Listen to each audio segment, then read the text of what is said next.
Hindi lang daw ang kaakibat na sakripisyo ang nakukuha sa pagiging ama. Ayon kasi sa ilang pag-aaral, may magandang epekto sa physical at mental health ang pagiging tatay.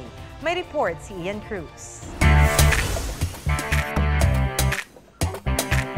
Sabi ng iba, kapag tatay ka na, marami ka nang hindi magagawa mula sa nakasanayan noong binata.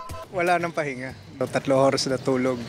Madalas, marami nga namang iniisip ang mga tatay dahil sa mga nakaatang na sinaing, responsibilidad. Pero ano nga ba ang pakiramdam na maging isang ama? Sabi ni Kapuso Drama King Ding Dong Dantes, masarap na mahirap. Mas naunawaan ko yung sacrifices ng pagiging isang ama ng nagpalaki sa akin, yung aking father, di ba? At saka mas naintindihan ko na kung gaano siya kahirap pero kung gaano rin kasarap. Ganyan din halos ang sabi ng ilang nakausap naming mga tatay. Masarap. Mahirap din. Kinakaya natin dahil sa mga anak lang po. Dobleng hirap ng magulang. Pagkasama mo pamilya mo, masarap. Natatabunan na yung hirap. Pero alam niyo bang marami raw benepisyo kapag naging tatay ka na?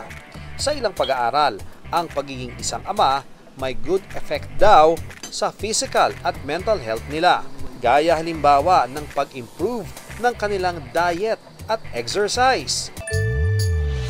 Ang sabi pa, ilan sa mga tatay, kusa nang inaalis ang kanilang bisyo tulad ng yosi at alak. Sa mental health, no, lalo na pag na hahawakan nila ang kanilang baby o ng release ng mga hormones at tinatawag natin na mga love hormone, bonding hormone or attachment hormone.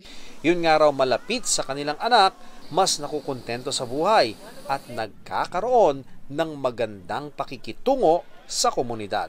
The development of their children is good and then it brings them joy also, lalo na kung ito ay patuloy hanggang sa adulthood. At that bonding remains. No? Kaya nga, very important na yung bonding sana with the kids. Ian Cruz nagbabalita para sa GMA Integrated News. Mga kapuso, alamin ang State of the Nation. Mag-subscribe sa GMA Integrated News sa YouTube. Sa ating mga kapuso abroad, samahan nyo kami sa GMA Pinoy TV at sa www.gmanews.tv.